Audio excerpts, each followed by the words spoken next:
Alright, so luckily for you guys, when I was jacking this thing down, letting it down, I went too far, and what happens is if you go too far past the limit on this jack here, it will actually blow a 30 amp fuse. So every single time you do that, you've got the fuse box that I'll just leave inside of here, and you can replace those fuses themselves. Once you have hit that point, however, you will have to open up this box here, and there is a wrench inside of the trailer on the passenger side, on the front of the trailer here, just in this one compartment, that you can use to get past that one point that blew the fuse, so that you don't run into the same issue again once you hit the up or down actuator on the jack itself. So you want to get it past the point that blew the fuse just by manually cranking, and once you've got there, then you can replace that fuse and you can continue jacking the trailer up just with the battery power itself. So I'm going to just show you here real quick how to replace this fuse. So I'm going to find a 30 amp fuse, which is just the green by default, or green. They're all color coded, so should be pretty easy for you to find, and you can tell it's a 30 amp fuse just by looking at the back of the fuse there. That will show you it is 30 amps. Under here we've got our fuses. There is a green wire right in here, and you'll see there's a 30 amp fuse right in there. That is our trailer jack itself. So if I pull this out here, if it wants to come out, here, give me a sec.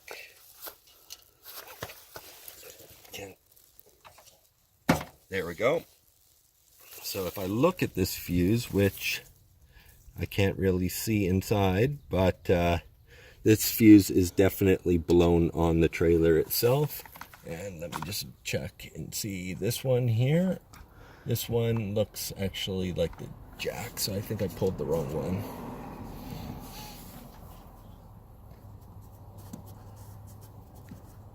So I'll just put that one back in and close the cover off just so that it keeps any moisture out of there, as that will cause a short and blow your fuse as well. So I believe it's this one that is for the trailer jack. And if I look at this one is definitely blown, as if you look inside of the fuse there, I don't know if the camera will actually zoom into there, but you can definitely tell there's a gap inside of there, and that the connection has been broken. So I'm just going to grab this, grab another 30 amp fuse. I guess I didn't need to replace this one, but why not? Doesn't hurt. And we'll stick that fuse right in there. Come on.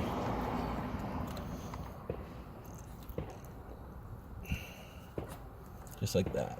And we'll cover it back up. And we should be good for our jack now at this point. So if you watch the jack, we are going to just lift the trailer. So we're just going to hit up, which is just going to bring the front of the trailer up. And just slowly it's going to lift that off. You will know that the fuse is blown on the trailer itself when either the light doesn't work anymore on here as it runs off the same circuit, or the up and down actuator does not work on the jack. So it's pretty straightforward hooking up these trailers here. So you've got your chains that you will connect up to your vehicle. I always cross the chains themselves. The reason I cross the chains is, well, I doubt they're not going to do a ton for this trailer as it's so heavy, but the chains do provide a soft landing for the trailer to fall on if it comes off of the ball. It will fall into the chains rather than fall into the middle of the road itself when it comes off, depending on the length of the chains, obviously. So when you're hooking the trailer up, always just make sure that you have the chains crossed, as that is the correct way of doing it. And then we've got our 7-pin connector. So depending on your truck itself, you will want to figure out whether or not you have a flat 4 connector or a 7-pin connector.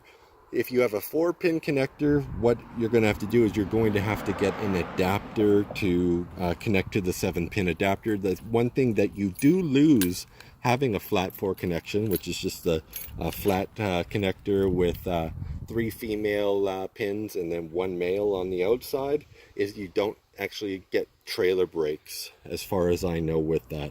The 7-pin does provide the full trailer brake control. It also will charge your batteries up while it is connected to your vehicle off your vehicle batteries or your alternator within your vehicle. And then once you've got it all connected to your vehicle, you will want to lock this trailer up first. So to actually operate this on the front of the trailer here, just the connection assembly, I can't remember what it's called right now, but anyways, you just push it down and you slide it towards the back. That opens it up so that it's ready to go sit on the ball. Once it's sitting on the ball, you just push it forward and it will lock in place. I have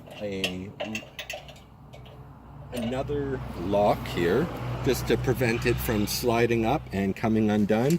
That once you've got it connected to your vehicle, you just put that on there and connect it, and then that's not going to allow the trailer from disconnecting off of your vehicle. And then finally you will have your jack lowered all the way. And the jack, once it has been lowered all the way, will the trailer will be resting on your the trailer will be resting on the back of your vehicle at that point.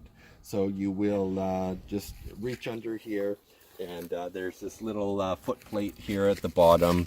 You can just undo this guy here, take the pin out, and just store that inside of the trailer. You can leave it on, but I always decide to take it off. It's just a little bit easier, and it makes life a little bit easier, or whatever you want to say. When you're going down the road, at least you're not going to worry about ripping it off of the trailer itself.